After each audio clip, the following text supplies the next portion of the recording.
तो इस एपिसोड की शुरुआत में दिखाते हैं कि हमारा जाओ अपने टीचर सीटू के पास होता है। टीचर सीटू वहाँ पर मार्शल आर्ट्स की ट्रेनिंग करवा रही होती है। तुम्हारा जाओ अपने टीचर के पास काफी अच्छे से ट्रेनिंग कर रहा होता है, लेकिन साथ ही वो काफी ज्यादा गुस्सा भी होता है। उसे अपने टीचर के ऊपर गुस्सा होता है कि वो उसको बेसिक ट्रेनिंग यहाँ पर सिखा रही है। ट्रेनिंग करने के बाद वो वापस आता है, थक कर सो जाता है और यहीं पर वो हमें बताता है कि जी डीमन फार्मूला की वजह से आप वो अपनी बॉडी के अंदर जो डीमन फोर्स है उसको भी गैदर कर सकता है, यानी कि जान फोर्स को वो डीमन फोर्स में चेंज कर सकता है, वो भी ब्लडलेस फार्मूला की वजह से। जाओ कहता है लगता है कि मैं 2 से 3 महीनों में बहुत ही जल्दी वॉरियर लेवल पर पहुंच जाऊंगा। फिर साथ ही माना जाओ कहता है अब जबकि मेरे पास सोर्स था डीमन ब्लड नहीं है, तो मुझे लगता है कि मुझे बहुत ही जल्दी इस डीमन अबिस में जाना होगा। वहाँ पर जाने के बाद डीमंस का शिकार करते हुए अपने डीमन फोर्स को बढ़ाना होगा। तो माना जाओ ये सोचने के बाद अपनी टीचर सीटू के पास आता है। वो टीचर सीटू के दरवाजे के पास पहुँचता है तो वहाँ पर एक लड़का पहले से खड़ा होता है। वो उसे कहता है तुम यहाँ पर क्या कर रहे हो और तुम कौन हो? इस वक्त तुम यहाँ पर अंदर नहीं जा सकते क्योंकि हमारे प्रिंस अंदर है और वो टीचर सीटू के साथ बात कर रहे हैं, इसलिए तुम यहाँ से चले जाओ। जाओ सोच रहा होता है यहाँ पर हो क्या रहा है। जाओ उसके बारे में सोच रहा होता है कि ये लड़का तो बहुत ज्यादा एरोगेंट है कौन? तो हमारा जाओ बाहर से चिल्लाकर कहता है टीचर सीटू मैं यहाँ पर आपसे मिलने के लिए आया हूँ, मैं आपसे मिल सकता हूँ? तो उसी वक्त वो लड़का जल्दी से आगे बढ़ता है और उसे कहता है तुम्हारी हिम्मत कैसे हुई यहाँ पर चिल्लाकर उन लोगों को डिस्टर्ब करने की? जैसे वो हमारे जाओ के ऊपर अटैक करने लगता है उसी वक्त टीचर सीटू बाहर निकलती है और उसे कहती है यहीं पर रुक जाओ, तुम्हारी हिम्मत कैसी मेरे डिसाइपल को पंच मारने की? जो भी मेरे डिसाइपल को हाथ लगाएगा मैं उसको मार डालूंगी। टीचर सीटू और प्रिंस अंदर से बाहर निकलती है। प्रिंस कहता है प्लीज मुझे माफ करना, मेरे आदमी ने यहाँ पर तुम्हारे दोस्त तुम्हारे डिसाइपल को यहाँ पर ऑफेंड किया। तो ये थर्ड प्रिंस है और इसका नाम हीवन जी है। तो हीवन जी सीटू से कहता है मुझे लगता है कि तुम्हें इस बारे में गौर करना चाहिए, जो भी मैंने तुम्हें यहाँ पर कहा है के बारे में सोचने के बाद मुझे जवाब देना। फिर वो हमारे जाओ की तरफ देखता है और कहता है लगता है कि तुम ही जाओ जुई हो, तुम्हारे बारे में काफी सुना है, तुम तो काफी ज्यादा फेमस हो गए हो। साथ ही वो उसे कहता है तुमसे बाद में मिलती हैं और जाकर अपनी वैगन में बैठ जाता है और वो लोग वहाँ से चले जाते हैं। तो थर्ड प्रिंस के वहाँ चले जाने के बाद टीचर सीटू एक लंबा सांस लेती है और फिर वो दोनों अंदर आ जाते हैं। अंदर आने के बाद हमारी टीचर सीटू जाओ से कहती है मैं चाहती हूँ कि तुम इस प्रिंस से दूर रहो, इसके साथ कोई पंगा मत लेना, अगर तुम दोनों में फाइट होती है मैं तुमको यहाँ पर बचा नहीं पाऊंगी क्योंकि वो थर्ड प्रिंस है और काफी स्ट्रॉन्ग भी है। साथ ही टीचर सीटू से कहती है आप मुझे ये बताओ कि तुम्हारे यहाँ पर आने की क्या वजह है, तुम क्या करने के लिए आए हो? जाओ उसे कहता है मुझे लगता है कि मैं अपने लेवल को अपग्रेड करने वाला हूँ, तो इसी वजह से होपलेस डीमन अबिस में जाने की इजाजत चाहिए, मैं होपलेस डीमन अबिस में जाना चाहता हूँ। ये सीटू उसे कहती है नहीं मैं तुम्हें वहाँ पर बिल्कुल भी नहीं भेजने वाली, वहाँ पर बहुत सारे पावरफुल मॉन्स्टर्स और डीमंस हैं जो कि इतने पावरफुल है कि तुम्हें आसानी से मार सकते हैं, इसलिए तुम वहाँ पर नहीं जा सकते। जाओ से कहता है मास्टर ब्यूटी मैं वहाँ पर कौन सा गहराई में जाने वाला हूँ, मैं सिर्फ और सिर्फ बाउंड्री के ऊपर रहूंगा और वहाँ पर जो छोटे मोटे डीमंस होंगे उन सभी को मार कर काम चला लूंगा। सीटू से कहती है अच्छा ठीक है फिर मैं तुम्हारी बात को मान लेती हूँ, लेकिन तुम अभी नहीं जा सकते। साथ ही वो अपने पास से काफी सारी मार्शल आर्ट्स की बुक्स निकालती है और उसे कहती है इन सारी मार्शल आर्ट्स की बुक में से कोई एक मार्शल आर्ट्स की बुक अपने पास ले अपने लिए चूज कर लो और उस मार्शल आर्ट की बुक को अच्छी तरह से मास्टर करना, उसके बाद जो भी टेक्निक लिखी होगी। वैसे भी होपलेस डीमन अबिस में जाने की बात रही तो 1 महीने के बाद तुम्हारा टेस्ट स्टार्ट होने वाला है, तुम्हारा कंपटीशन जो कि होपलेस डीमन अबिस में ही होने वाला है। वहाँ पर रिच के ऊपर जाकर तुम्हें बहुत सारे डीमन और मॉन्स्टर्स का शिकार करना होगा। उस वक्त तुम वहाँ पर जा सकते हो, लेकिन उससे पहले तुम्हें इस किताब के अंदर लिखी हुई मार्शल आर्ट्स की टेक्निक को मास्टर करना होगा। तुम्हारा जाओ से देखती पहुंचता खुश रहता है और कहता है मास्टर क्या वाकई में यहाँ पर मुझे एडवांस लेवल के यंग जनरल की मार्शल बुक्स देने वाली हैं? तुम्हारा जाओ उनमें से एक बुक को पसंद करता है तो टीचर सीटू से कहती है ये बहुत ही अच्छी बुक है, तुम्हें इस टेक्निक को लेकर इसको मास्टर करना होगा, तुम्हारे पास पूरी 1 रात है, 1 रात में तुम्हें इसके अंदर जितने भी तलवारबाजी के फार्मूलाज लिखे हुए उन सभी को मास्टर करना होगा। फिर साथ ही वो उसकी तशरीफ पे किक मारते हुए उसे घर से बाहर फेंक देती है और कहती है चलो अब यहाँ से दफा हो जाओ। हमारा सीटू बाहर गिरते हुए कह रहा था मास्टर ब्यूटी लेकिन तुमने मुझे एक तलवार तो दी ही नहीं, तो फिर मैं इसको तलवारबाजी की टेक्निक को मास्टर कैसे करूंगा? जाओ वहाँ से आने के बाद वापस की तरफ चल पड़ता है और कहता है मेरे पास एक तलवार तो नहीं है, लेकिन मेरे पास टूटी हुई वो हेलबर्ड है जो कि वो गॉडली वेपन है, मुझे लगता है कि मुझे उसी को यूज करना पड़ेगा। जब मैं अपनी टीचर सीटू से मिलूंगा तो मैं उसे कहूंगा कि मुझे हेलबर्ड को यूज करने का कोई फार्मूला दे। जाओ अपनी बुक को लेकर वापस की तरफ चलता हुआ आ रहा होता है कि उसी वक्त वो लड़का उसके सामने खड़ा होता है जो कि प्रिंस का नौकर है। वो उसे कहता है लड़के चलो जल्दी से मेरे साथ आओ, थर्ड प्रिंस तुमसे मिलना चाहते हैं। नेक्स्ट सीन में थर्ड प्रिंस के रेजिडेंस का दिखाया जाता है। थर्ड प्रिंस अपने रेजिडेंस में प्रैक्टिस कर रहा होता है। थर्ड प्रिंस अपनी कोर्टयार्ड में प्रैक्टिस करते हुए अपने पंच को रेडी करता है और सामने एक बड़े से चट्टान होती है, वो उसके ऊपर पंच मारता है तो उसके टुकड़े टुकड़े कर देता है। हमारा शाह वहाँ पर पहुंचता है, ये देखकर काफी हैरान होता है और कहता है ये तो काफी ज्यादा स्ट्रॉन्ग लगता है। प्रिंस उसकी तरफ देखता है और कहता है जाओ जी तो फाइनली तुम यहाँ पर आएंगे। तो हमारा प्रिंस उसे कहता है जी हाइनेस मैं यहाँ पर आ गया हूँ। उसका साथी वहाँ पर चिल्लाकर कहता है चलो जल्दी से अपने घुटनों के बल हो जाओ, क्या तुम्हें पता नहीं है किसी प्रिंस के सामने किस तरह पेश आती है, यहाँ पर अपने घुटनों के बल नीचे झुक जाओ जाओ बहुत ज्यादा गुस्सा होता है और कहता है तुम कुछ ज्यादा शोर मचाते हो, चुपचाप साइड पर खड़े क्यों नहीं रहते। थर्ड प्रिंस अपने उस बंदे से कहता है तुम्हें यहाँ पर इसके ऊपर दबाव डालने की जरूरत नहीं है, तुम्हें पता है कि ये कौन है, ये जनरल लॉन्ग का दामाद है और हम लोग सेम जनरेशन से हैं, इसी वजह से इसे मेरे सामने जो घुटने की टेकने की जरूरत नहीं है, प्लीज हमें अकेला छोड़ो, तुम यहाँ से चले जाओ। तो वो बंदा वहाँ से चला जाता है। तो थर्ड प्रिंस हमारे जाओ को अपने साथ लेकर आगे की तरफ चलना स्टार्ट करते हैं।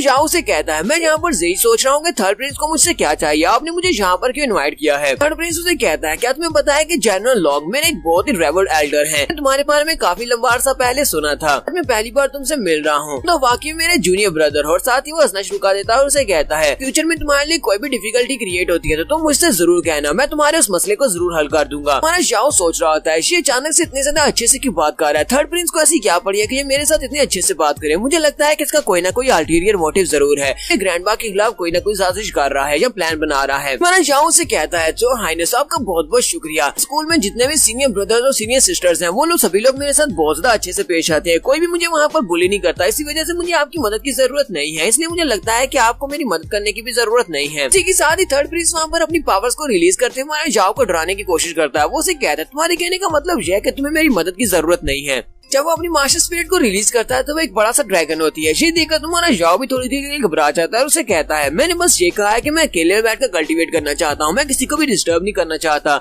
मैं यहाँ पर सिर्फ और सिर्फ अकेले कल्टीवेट करूंगा। थर्ड प्रिंस उसकी बात सुनने के बाद से कहता है हाँ ठीक है मैं तुम्हारी बात समझ गया, अगर तुम अकेले में बैठकर कल्टीवेट करना चाहते हो तो तुम कर सकते हो, लेकिन मेरी ऑफर अभी भी वैलिड है, अगर कभी भी तुम्हारे सामने कोई मुश्किल क्रिएट होती है तो तुम मेरे पास आ सकते हो, तुम मुझसे मदद ले सकती हो। मैं जाओ उसे कहता हाँ ठीक है, फिर साथ ही वो उसे कहता है एक और बात मैं तुम्हें बताना भूल गया, मास्टर सीटू चिंग के नए डिसाइपल हो, लेकिन मैं तुम्हें एक बात बता दूं, तुम्हारी मास्टर सीटू बहुत ही जल्दी मेरी इंपीरियल कंकुबाइन बनने वाली है, इस वजह से तुम्हें उसका पीछा छोड़ना होगा, अगर तुम्हारे दिल में कोई इस तरह का ख्याल है तो उसको निकाल दो। हमारा जाओ उसकी बात सुनने के बाद बहुत सा घबरा जाता है, जबकि प्रिंस वहां से चला जाता है। जाओ सोच रहा होता है बंदे ने यहाँ पर मुझे बहुत ज्यादा बुली किया, इसने मुझे यहाँ पर धमकी भी दे दी कि मैं यहाँ पर कमजोर हूँ, अगर मैं यहाँ पर स्ट्रॉन्ग होता तो फिर मैं इसको कभी भी अपने आप के साथ ये सब कुछ करने नहीं देता, चाहे ये प्रिंस ही क्यों ना होता, इसे भी मेरे सामने रिस्पेक्ट से बात करना पड़ती। नेक्स्ट सीन नीचे सीटू के घर का दिखाया जाता है। जाओ अपनी मार्शल आर्ट्स की टेक्निक को मास्टर करने के बाद अगले दिन वहाँ पर पहुँचता है, तो मास्टर से पूछ रही होती है क्या बताओ कि तुमने क्या सीखा है। उसको बताता है कि इस मार्शल आर्ट्स की टेक्निक में सिर्फ और सिर्फ 2 ही मूव्स हैं, लेकिन इन दोनों मूव्स की फुल पावर को तभी एक्सर्ट किया जा सकता है, हमारे पास जॉन जनरल लेवल की पावर होगी। तो टीचर सीटू अपने पास एक तलवार उसकी तरफ फेंक गया और उसे कह दिया इस तलवार को अपने पास रखो, मार्शल आर्ट्स की मूव तुमने सीखे हैं उनको इस तलवार के साथ जाकर प्रैक्टिस करो, अब ये तुम्हारे पर डिपेंड करता है कि तुम इस तलवार की पावर को यूज कर पाते हो या नहीं, तुम इस तलवार की पावर को निकाल पाते हो या नहीं। तो जाओ इस बात से बहुत ज्यादा खुश हो जाता है और अपनी तलवार को लेकर वहाँ से वापस आ जाता है। वो वापस आने के बाद अपनी तलवार के साथ प्रैक्टिस कर रहा था, जबकि उसका मंकी वहीं पर एक पत्थर के ऊपर आराम से सो रहा होता है। फिर प्रैक्टिस करते करते जब हमारे जाओ की नजर उसके ऊपर पड़ती है तो वो जल्दी से भागता वहाँ पर आता है, गुस्से के साथ उठाकर उसे कहता है बेवकूफ मंकी कहेंगे, सारी की सारी जड़ी बूटियां खा ली, जितनी जड़ी बूटियां मैंने पूरे 1 साल के लिए इकट्ठा करके रखी हुई थी वो सारी तुम खा गए हो, तुम हर वक्त यहाँ पर सोए रहते हो और कोई भी प्रैक्टिस नहीं कर रहे, तुम कल्टीवेशन भी नहीं कर रहे हो, ना ही तुम्हारी पावर्स आगे बढ़ रही है, कहीं तुम फेक मंकी तो नहीं हो, मुझे तो ऐसा ही लगता है। वो मंकी भी आगे से काफी गुस्सा हो जाता है और उसे मारना शुरू कर देता है। ये दोनों यहाँ पर आपस में फाइट करना शुरू कर देते हैं। तो लैन वहाँ पर आती है और उसे कहती है तुम दोनों यहाँ पर क्या कर रहे हो, साथ ही वो जाओ से कहती है चलो जल्दी से मेरे साथ आओ, बाहर क्लाउड को कुछ लोग मार रहे हैं और उसे बहुत ही बुरी तरह से पीट रहे हैं। जाओ उसके साथ जल्दी से भागता हुआ बाहर निकलता है, उसका हाथ पकड़ती है और कहती है मेरे साथ आओ, वो जल्दी से उसे अपने साथ लेकर बाहर आ जाती है। एक सीन में उस टेस्ट साइट का दिखाया जाता है जहाँ पर ये लोग डमीज से फाइट करते हैं, वहीं पर बाहर हमारे लोग कुछ लोगों को दिखाते हैं जो कि क्लाउड को बुरी तरह से पीट रहे होते हैं, ग्राउंड के ऊपर गिरा होता है, वो सभी लोग उसे किक मार रहे होते हैं। जाओ जल्दी से भागता वहाँ पर जाता है और उन सभी लोगों को पीछे हटाकर कहता है सभी लोग यहीं पर रुक जाओ, तुम्हारी हिम्मत कैसे हुई मेरे दोस्त क्लाउड के ऊपर अटैक करने की। वो सभी लोग उसे कहते हैं तुम तो जाओ हुई हो, क्या तुम यहाँ पर इस कमीने के लिए खड़े होने के लिए आए हो, क्या तुम्हें लगता है कि तुम इसको बचा सकते हो, क्योंकि उन लोगों ने क्लाउड को बहुत ही बुरी तरह से पीटा होता है। वो भी उसे कह रहा होता है ब्रो तुम यहाँ से जाओ। जाओ काफी ज्यादा गुस्से में होता है और उन लोगों से कहता है मुझे नहीं पता कि यहाँ पर हमारे क्लाउड ने क्या किया है, जो भी वजह हो तुम्हें इससे माफी मांगना होगी, यहाँ पर इससे माफी मांगो और उसके बाद क्लाउड इसी तरह तुम लोगों को पीटेगा जिस तरह तुम लोगों ने क्लाउड को पीटा है, और उसके बाद हम लोग इस बात को यहीं पर रफा दफा कर देंगे। यहाँ पर एक यंग मिस होती है और उसके साथ उसके साथी होते हैं। तो यंग मिस वहाँ पर कहती है तुम्हें क्या लगता है कि तुम यहाँ पर क्या कर सकते हो, तुम यहाँ पर टीचर सीटू के स्टूडेंट, तो इस बात का मतलब ये नहीं है कि तुम यहाँ पर आकर किसी की भी काम में टांग अड़ा सकते हो। तो यंग मिस उसे कहती है इस लड़के ने यहाँ पर मुझे मोलेस्ट किया है, इसने मुझे छेड़ा है, इसी वजह से इसे मार पा रही है, तुम भी यहाँ पर इसको बचाने की कोशिश करोगे तो हम लोग तुम्हें भी नहीं छोड़ेंगे। फिर साथ ही वो अपने साथी से कहती है जैन जल्दी से आगे बढ़ो, इसे फिर से पीटना शुरू करो। माना क्लाउड उसे कहता है अपनी बकवास बंद करो, मैं यहाँ पर बहुत ज्यादा अनलकी हूँ कि तुम्हारे साथ जो दूसरी लड़की गुजर कर जा रही थी मैंने उसे खूबसूरत खूबसूरत कहा था, मैंने तुम्हें तो खूबसूरत कहा ही नहीं, लेकिन तुमने तो मेरी एक्सप्लेनेशन को भी सुना नहीं। मैंने तुम्हें बताया भी कि मैंने तुम्हें नहीं कहा, फिर भी तुमने जहाँ पर मुझे पीटना शुरू कर दिया। वो लड़की फिर से गुस्सा हो जाती है और उसे कहती है तुम्हारे कहने का मतलब ये है कि मैं खूबसूरत नहीं हूँ, तुम मेरे सामने दूसरी लड़की को खूबसूरत कह रहे थे और मुझे तुमने खूबसूरत क्यों नहीं कहा। फिर साथ ही वो चैन से कहती है चैन तुम इंतजार किसका खा रहे हो, चलो जल्दी से आगे बढ़ो और इसे थप्पड़ मारो। तो उसके साथ ही उसे कहते हैं योर हाइनेस हम लोग इस लड़के याओ जुई को ऑफेंड नहीं कर सकते, ये काफी ज्यादा स्ट्रॉन्ग भी है, लोग इसके साथ यहाँ पर बातें तो कर सकते हैं लेकिन फाइट नहीं करेंगे। याओ उन लोगों से कहता है लगता है कि तुम लोग यहाँ पर मेरे दोस्त से माफी नहीं मांगने वाले, अगर तुम लोग यहाँ पर माफी नहीं मांगोगे तो फिर बाद में मत कहना कि मैं तुम्हारे साथ रूड हूँ। वो लोग भी उसे कहते हैं याओ जुई तुम्हारे यहाँ पर कोई भी काम नहीं है, चुपचाप यहाँ से चले जाओ वरना बाद में तुम्हारे लिए बहुत ज्यादा मुश्किल हो जाएगी। जबकि हमारा याओ उनसे कहता है अपनी बकवास बंद करो और तुम सभी लोग एक साथ आ जाओ। और उसके बाद हमारा नेक्स्ट सीन हमारे याओ के घर का दिखाया जाता है। वो क्लाउड को अपने साथ अपने घर ले आता है और वहीं पर वो चिल्लाकर उसे कह रहा होता है वो कमीनी औरत वो बहुत ज्यादा बुरी है, उसे क्या लगता है कि वो यहाँ पर इस तरह का कुछ भी कर सकती है। हालांकि मैंने तो उसको बिल्कुल भी कुछ भी कहा ही नहीं था क्योंकि वो बहुत ज्यादा बदसूरत थी। जबकि याओ उसकी बातें सुनने के बाद चिल्लाना शुरू कर देता और गुस्से के साथ उसे कहता अपनी बकवास बंद करो, तुम अभी भी उस प्रिंसेस के बारे में इस तरह की बातें कर रहे हो, मैं वहाँ पर टाइम के पर नहीं पहुँचता तो अब तक तुम यहाँ पर नहीं होते, तुम्हें तो मार पड़नी ही चाहिए, तुम्हें कहा किसने था जाकर लड़कियों को छेड़ो। के साथ ही क्लाउड से कहता है ब्रो तुम तो वाकई में बहुत ज्यादा औसम हो, तुमने वहाँ पर उन सभी को बहुत ही बुरी तरह से पीटा। तो यहीं पर हमें बैक फ्लैश सीन दिखाया जाता है जहाँ पर हमारा याओ लड़कों को पीट रहा होता है। तो वो लड़के जब याओ के ऊपर अटैक करने के लिए आगे बढ़ते हैं तो याओ उनको बहुत ही बुरी तरह से पीटता है। तो वो सभी लड़के वहाँ से मार खाने के बाद बड़ी स्पीड से भागना स्टार्ट करते हैं। इसी के साथ ही सीन फिर से प्रेजेंट में आ जाता है। क्लाउड आगे बढ़कर हमारे याओ के साथ चिपकने की कोशिश कर रहा था जबकि याओ उसे पीछे की तरफ धक्का देते हुए कहता है मुझसे दूर रहो, यहीं पर खुद ही बैठकर हील करो, मैं बाहर जा रहा हूँ। हमारा याओ क्योंकि लैन भी वहीं पर ही होती है, याओ लैन से कहता है लैन मेरे साथ आओ, मुझे तुम्हें कुछ बताना है, मुझे तुमसे कुछ बात करनी है। लैन को अपने साथ लेकर वहाँ से बाहर की तरफ चल पड़ता है जबकि क्लाउड बेचारा वहीं पर रह जाता है। हमारा याओ लैन को अपने साथ लेकर बाहर गार्डन में आ जाता है। वहाँ पर आने के बाद उसे कहता है लैन क्या तुम्हें पता है कि मैं शादीशुदा हूँ, मेरी पहले से एक बीवी है। मुँह पे हाथ रखते हुए से कहती है चुप हो जाओ, तुम्हें ये सब कुछ कहने की जरूरत नहीं है, मुझे ये बात पहले से पता है, मुझे पता है कि तुम लॉन्ग फैमिली के सन इन लॉ हो। साथ ही वो शर्माते हुए से कहती है लेकिन मैं क्या करूँ, मेरा दिल पागल है तुम्हारे पीछे, मैं तुम्हें बहुत ज्यादा पसंद करती हूँ, पता है कि तुम शादीशुदा हो लेकिन फिर भी मैं तुमसे बहुत ज्यादा प्यार करती हूँ। वो वहीं पर उसके साथ ही लिपट जाती है। हमारा याओ से कहता है तुम्हें अच्छी तरह से पता है कि मैं ये सब कुछ नहीं कर सकता। उसे कहती है अच्छा ठीक है, अगर तुम मुझे पसंद नहीं करते तब भी क्या तुम मेरी एक रिक्वेस्ट को पूरा कर सकते हो, क्या तुम मेरे साथ एक पूरा दिन गुजार सकते हो, एक पूरा दिन मेरे साथ गुजारने के बाद दोबारा तुम्हें जिंदगी में कभी भी तंग नहीं करूंगी। हमारा याओ एक बहुत ही रिस्पेक्टफुल मर्द बनते हुए उसे कहता है नहीं मैं तुम्हारे साथ ये सब कुछ नहीं कर सकता। वो उसे पीछे की तरफ डाल देता और कहता है तुम्हें ये बात अच्छी तरह से पता है कि मैं तुम्हें प्यार नहीं करता और मैं तुम्हें ये बात भी बता दूं कि मुझे कोई भी कंकुबाइन नहीं चाहिए, यानी कि अपनी वाइफ के अलावा मैं किसी भी दूसरी औरत के साथ कोई भी ताल्लुक नहीं रखना चाहता। उसे पीछे की तरफ हटा देता और कहता है तो आज के बाद तुम मुझे बिल्कुल भी तंग मत करना, तुम एक बहुत ही अच्छी लड़की हो, मुझे लगता है कि तुम्हारे लिए कोई ना कोई अच्छा लड़का यहाँ पर जरूर होगा जो तुम्हें बहुत ज्यादा प्यार करेगा। और हमारा याओ उसका दिल तोड़ने के बाद वहाँ से पीछे की तरफ मुड़ जाता है जबकि लैन बेचारी वहीं पर बैठकर रोना शुरू कर देती है। वो वहीं पर बैठकर रो रही होती है कि उसी वक्त केट नैन के लिए वहाँ पर पहुंच जाती है। उसे रोता हुआ देखकर उसे कहती है तुम्हें क्या हुआ, फिर साथ ही उसे कहती है मैंने तुमसे पहले भी कहा था कि उस लड़के के पीछे घूमना छोड़ दो, उस लड़के को प्यार किया, ये तुम्हारी सबसे बड़ी गलती थी, वो लड़का इस लायक नहीं है कि कोई उससे प्यार कर सके, मुझे लगता है कि तुम्हें जिंदगी में उस लड़के से बहुत ही अच्छा लड़का जरूर मिल जाएगा। तो नेक्स्ट सीन हमें फिर से डमी टेस्ट रूम के बाहर का दिखाया जाता है। याओ डमी टेस्ट लेने के लिए फिर से वहाँ पर जाता है तो वहाँ पर जो लड़के पहले से खड़े होते हैं वो सभी लोग बातें करना शुरू कर देते हैं। वो लोग कहते हैं देखो याओ यहाँ पर आ रहा है, लेकिन इस बार इस लड़की के साथ बहुत ही बुरा होने वाला है क्योंकि इस बार इसका सामना जिन लड़कों के साथ होने वाला है हमारे सीनियर क्लास के स्टूडेंट्स हैं और सीनियर्स वो सारे के सारे जनरल लेवल के स्टूडेंट एक्सपर्ट्स हैं। इस वजह से हमें नहीं लगता कि अब ये लड़का याओ इन सभी के सामने टिक पाएगा। याओ जैसे वहाँ पर पहुँचता है तो वहाँ पर पहले से कुछ एक्सपर्ट्स मौजूद होते हैं। उन लोगों ने फिर से क्लाउड को पकड़कर वहाँ पर बहुत ज्यादा पीटा होता है और उस क्लाउड बेचारे को अपने पाँव के नीचे रखकर एक ब्लैक प्रिंस खड़ा होता है। तो ब्लैक प्रिंस नहीं, ब्लैक कपड़ों में जो खड़ा होता है वो प्रिंस होता है। क्लाउड बेचारा मार खा के वहाँ पर बड़ा होता है और साथ ही वो अपने ब्रो की तरफ देखकर उसे कहता है ब्रो प्लीज जल्दी से यहाँ से चले जाओ, यहाँ पर मत रुको, ये बहुत ज्यादा टफ है। याओ उन लोगों से कहता है चलो जल्दी से मेरे दोस्त को छोड़ दो वरना तुम्हारे साथ बिल्कुल भी अच्छा नहीं होगा। प्रिंस आगे से हमारे याओ से कहता है तुम्हारी हिम्मत कैसे हुई मेरी सिस्टर को बुली करने की, क्या तुम्हें पता भी है कि हम लोग कौन हैं? इस वक्त उसका एक चमचा आगे बढ़ता है और हमारे याओ से कहता है लड़के तुम्हें पता है कि ये ब्लैक ड्रेस में जो लड़का है ये कौन है? ये पर्सिया डायनेस्टी का प्रिंस है। अभी भी तुम्हारे पास एक मौका है, जल्दी से यहाँ पर इसके सामने अपने घुटने टेको और नाक रगड़कर माफी की भीख मांगो। जबकि उसी वक्त हमारा याओ उसके मुंह पर एक थप्पड़ मारता है और उसे गिरा देता है और कहता है ये किसका कुत्ता है जो यहाँ पर इतना भौंक रहा है? तो उसी वक्त प्रिंस का एक और साथी जल्दी से आगे बढ़ता है हमारे याओ को पंच मारने के लिए, जबकि हमारा याओ वहाँ पर अपनी डीमन पावर्स को रिलीज करता है। जैसे ही वो अपनी पावर्स को रिलीज करता है वो बड़ी स्पीड से घूमता है, उसके पीछे वाली साइड पर चला जाता है और उस लड़के को समझ भी नहीं आती कि इसकी कितनी स्पीड है। याओ जल्दी से भागता हुआ आगे बढ़ता है और फिर से मून वाले टैक्टिक को यूज करते हुए पीछे वाली साइड से आकर जकड़ लेता है और साथ ही उसको दबाते हुए उस बेचारे की पसलियां तोड़ देता है, जिससे वो लड़का वहीं पर नीचे गिर जाता है। देखने वाले बहुत सा हैरान होते हैं और कहते हैं लगता है कि याओ यहाँ पर अपने जी डीमन फार्मूला को यूज कर रहा है, इसकी जो पावर्स है जो बिल्कुल डीमंस के जैसी हैं।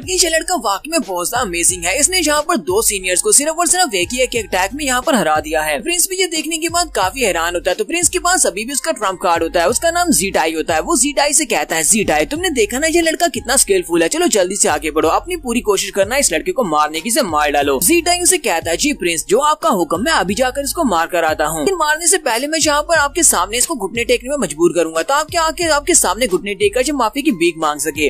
जबकि क्लाउड बेचारा वहाँ पर रो रहा होता है और कहता है, ब्रो प्लीज यहाँ से चले जाओ, इनके साथ फाइट मत करो, ये सीनियर्स हैं, ये तुमसे स्ट्रॉन्ग है। फिर साथ ही वो सोच रहा होता है, इसके बाद मैं भी इस तरह कमजोर नहीं रहूंगा, मैं भी बहुत ज्यादा प्रैक्टिस करूंगा ताकि अपने आप को स्ट्रॉन्ग बना सकूं। पर यहाँ पर मेरे ब्रो को मेरी मदद करने के लिए ना पड़े, मैंने उसे भी खतरे में डाल दिया है। तो माना जाओ अपनी पावर्स को रिलीज करता है और ज़ीटा के साथ फाइट करने के लिए रेडी होता है। जबकि उसी वक्त पीछे से आवाज आती है, कोई कहता है कोई भी यहाँ पर मेरे भाइयों को तंग नहीं कर सकता। फी चैंग भी यहाँ पर पहुंच जाता है। फी चैंग जो कि सैक्युलेशन में कल्टीवेट करने के लिए गया था, वो वहाँ पर आता है और कहता है, क्लाउड जुई प्लीज मुझे माफ करना, यहाँ पर आने में देर हो गई, मुझे जैसे पता चला मैं जल्दी से यहाँ पर आ गया। जाओ उसके कंधे पे हाथ रखता है और उसकी तरफ हल्का सा देखकर मुस्कुराता है और उसे कहता है, हाँ अब चलो अब दोनों भाई मिलकर इनको मजा चुकाते हैं। फी चैंग उन लोगों से कहता है, हालांकि तुम लोग हमारे सीनियर्स हो, पिछली क्लास के स्टूडेंट्स हो, लेकिन फिर भी तुम लोग यहाँ पर हमें से किसी को भी तंग नहीं कर सकते, स्पेशली तुम लोग मेरे भाइयों को तो बिल्कुल भी हाथ नहीं लगा सकते। टाइम से कहता है, तुम कौन हो जो जहाँ पर आकर बीच में अपनी टांग अड़ा रहे हो। हमारा जाओ से कहता है, हम लोग जो भी हैं, तुम्हें इस बात से क्या फर्क पड़ता है, तो इस वक्त मेरे इलाके में खड़े हो और जहाँ पर आकर तुम लोग यहाँ पर मुश्किल क्रिएट कर रहे हो, मेरे भाइयों पर अटैक कर रहे हो, तुम्हें लगता है कि तुम लोग शायद आसानी से वापस जा पाओगे। लेकिन साथ ही हमारा जाओ और फी दोनों ही अपनी पावर्स को रिलीज करते हुए उनके ऊपर अटैक करने के लिए आगे बढ़ते हैं। यहाँ पर डुअल मैच होने वाला है। फी की फाइट ज़ीटाई के साथ होगी, जबकि प्रिंस की फाइट हमारे जाओ के साथ होगी। तो ब्लैक प्रिंस अपनी पावर्स को रिलीज करता है और हमारे जाओ से कहता है, लड़के आज मुझे काफी दिनों के बाद यहाँ पर फाइट में मजा आएगा, मैं तुम्हें एक बहुत ही अच्छा सबक सिखाने वाला हूँ कि कभी भी किसी प्रिंस के साथ पंगा मत लेना। जाओ यहाँ पर अपनी ड्रैगन फार्मूला को यूज करते हुए ड्रैगन पावर्स को रिलीज करता है, जबकि दूसरी तरफ से प्रिंस वहाँ पर अपनी टाइगर की पावर्स को यूज कर रहा होता है। ब्लैक प्रिंस की बहन उसे कहती है, ब्रदर मैं चाहती हूँ कि तुम इसको बहुत ही बुरी तरह से हराओ, क्योंकि मैं इसको अपना गुलाम बनाना चाहती हूँ, उसके बाद में से अपना पालतू कुत्ता बना लूंगी। उसे कहता है, बहना तुम्हें बिल्कुल परेशान होने की जरूरत नहीं है, एक बार मुझे इसके साथ फाइट तो करने दो, उसके बाद देखो जिसके गले में तुम्हारी रस्सी होगी। साथ ही वो अपने पंजे में पावर को रिलीज करते हमारे जाओ के ऊपर अटैक करने के लिए आगे बढ़ता है, जबकि हमारा जाओ भी अपने पंच में पावर को रेडी करता है और उसके पंच के साथ पंच टकराता है। वो दोनों अपने पंचेस को टकराते हैं, उन दोनों की पावर्स काफी ज्यादा होती हैं। क्लाउड भी उठकर बैठ जाता है और उनको फाइट करते हुए देखकर कहता है, ये लोग तो यहाँ पर फाइट कर रहे हैं, एक तरफ जाओ फाइट कर रहा है, दूसरी तरफ फी फाइट कर रहा है, इसके दोनों भाई यहाँ पर इसको बचाने के लिए फाइट कर रहे हैं। क्लाउड इन लोगों को यहाँ पर फाइट करते हुए देखता है तो वहीं पर बैठ कर कल्टीवेट करना स्टार्ट करता है। जैसे वो वहाँ पर कल्टीवेट करना स्टार्ट करता है, वो वहीं पर ब्रेक थ्रू कर लेता है। ब्रेक थ्रू करने से उसको जबरदस्त एनर्जी मिलती है। क्लाउड उठकर खड़ा हो जाता है और कहता है कि मेरे दोनों भाई यहाँ पर मुझे बचाने के लिए फाइट कर रहे हैं, तो फिर मुझे भी यहाँ पर फाइट करनी चाहिए। तो वहाँ पर साइड के ऊपर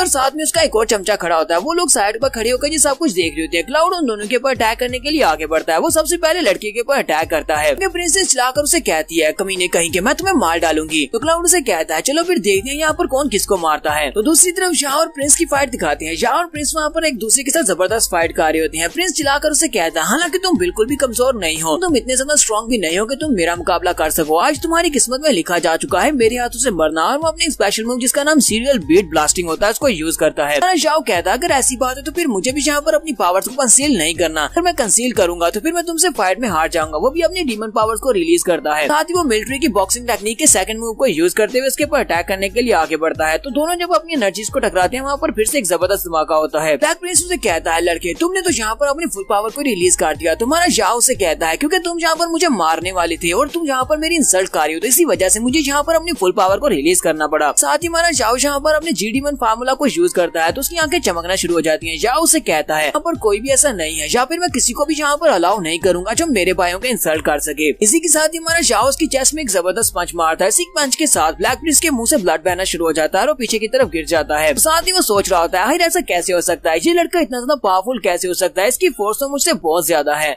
इस लड़के के पास इनबॉर्न पावर्स हैं जो कि इसकी बॉडी के अंदर पहले से मौजूद हैं। हालांकि इसका कल्टीवेशन लेवल लो है। जैसे तो एकेडमी के बहुत सारे टीचर्स इसको अपने डिसाइबल बनाना चाहते हैं कि इस फाइट को जीतने का मेरे पास कोई भी चांस नहीं है। और वो वहीं पर नीचे गिर जाता है और हमारा जाओ उसके सामने खड़ा होता है। यानी कि ब्लैक प्रिंस वहाँ पर हमारे जाओ के सामने अपने घुटने टेक देता है। ये सभी देखने वाले बहुत ज्यादा हैरान हो जाते हैं और कहते हैं, ऐसा कैसे हो सकता है। इस ब्लैक प्रिंस का नाम बॉरलॉग होता है। वो सभी देखने वाले कहते हैं, ऐसा कैसे हो सकता है, ये प्रिंस बॉरलॉग इसके सामने कैसे हार गया, ये तो सीनियर था। दूसरी तरफ हमारे फी की तरफ भी दिखाते हैं। फी ने वहाँ पर ज़ीटाई को हरा दिया होता है। वो ज़ीटाई को मारने पीटने के बाद से घसीटता वो वहाँ पर ले आता है। और तीसरी तरफ भी दिखाते हैं कि हमारे क्लाउड ने और उसके साथ जो उसका चमचा होता है उन दोनों को भी खूब सारा पीटा होता है और उन दोनों को पीटने के बाद वो वहीं पर फेंक देता है। यहाँ पर अपनी अपनी फाइट को जीतने के बाद ये तीनों भाई एक साथ इकट्ठे हो जाते हैं और वहाँ पर खड़े होकर हंसना शुरू कर देते हैं। तभी देखने वाले कहते हैं इन लोगों ने तो सभी के सभी को हरा दिया, इसका मतलब यह है कि फ्यूचर में हमारी अकेडमी से नए किंग्स निकलने वाले हैं। हमें तो लगता था यहाँ पर सिर्फ और सिर्फ ये 2 किंग है, लेकिन लगता है कि क्लाउड भी इनके साथ साथ आगे बढ़ रहा है। क्लाउड भी एक दिन रूकी किंग बन जाएगा। क्लाउड वन, फी चैंग और इसके साथ साथ याओ जुई जो कि पहले से फेमस है, ये तीनों इस फाइट के बाद बहुत ज्यादा फेमस होने वाले हैं। कहते हैं कि वहाँ पर जहाँ पर इन लोगों ने फाइट की थी वहाँ पर काफी ज्यादा नुकसान होता है। फाइट के बाद वहाँ पर जो बिल्डिंग होती है वो बुरी तरह से टूट फूट जाती है और वहाँ पर काफी सारा नुकसान होता है। तो ये सभी लोग मार खाने के बाद वहाँ से जा रहे होते हैं। यहीं पर एक एल्डर भी होती है, वो एल्डर वहाँ पर आते हैं और उनको वहाँ से भगा देते हैं। उसके बाद वो उन तीनों से कहते हैं तुम तीनों को बिल्कुल भी परेशान होने की जरूरत नहीं है, ना ही किसी को ये सब कुछ एक्सप्लेन करने की जरूरत है। पर जो कुछ भी नुकसान हुआ है उस सारे की भरपाई हम लोग खुद से कर देंगे। तो वो तीनों इस टीचर से कहते हैं सर आपका बहुत बहुत शुक्रिया। उसके बाद फी चैंग हमारे क्लाउड से कहता है क्लाउड मुझे लगता है कि अब तुम्हें भी अपनी कल्टीवेशन के ऊपर ध्यान देना चाहिए, जल्दी से अपनी कल्टीवेशन को बढ़ाओ, अब खतरा और ज्यादा बढ़ता जा रहा है। तो वो लोग कहते हैं हाँ क्यों नहीं, तुम्हारा जाओ कहता तो फिर ठीक है, हम सभी लोग अपनी अपनी अचीवमेंट्स को कंसोलिडेट करते हैं। हमारा जाओ फिर से अपने रूम में वापस आ जाता है। अपने रूम में वापस आने के बाद वो बैठ कर कल्टीवेट कर रहा था। कल्टीवेशन करते हुए हमें बताता है डीमन ब्लड पीने से उसकी स्पीड भी बढ़ती है और साथ में उसकी स्ट्रेंथ भी काफी ज्यादा बढ़ती जा रही है। जितना ज्यादा वो डीमन ब्लड पीता है उतनी ज्यादा उसकी स्ट्रेंथ और जान एनर्जी बढ़ती जाती है। हमारा जाओ कहता है मुझे फिलहाल के लिए टॉप जनरल लेवल तक पहुंचने में बहुत ज्यादा टाइम लगेगा, अभी क्योंकि मैं सोल्जर लेवल पर हूँ। मैं यहाँ पर ब्रेक थ्रू कम्प्लीट करता हूँ तो मैं बहुत ही जल्दी एक टॉप लेवल का वॉरियर बन सकता हूँ और वॉरियर लेवल पर पहुंचने के बाद मेरी एनर्जी पहले से बहुत ज्यादा बढ़ेगी। अगर मैं एक वॉरियर लेवल तक पहुंच जाता हूँ तो उसके बाद मैं एक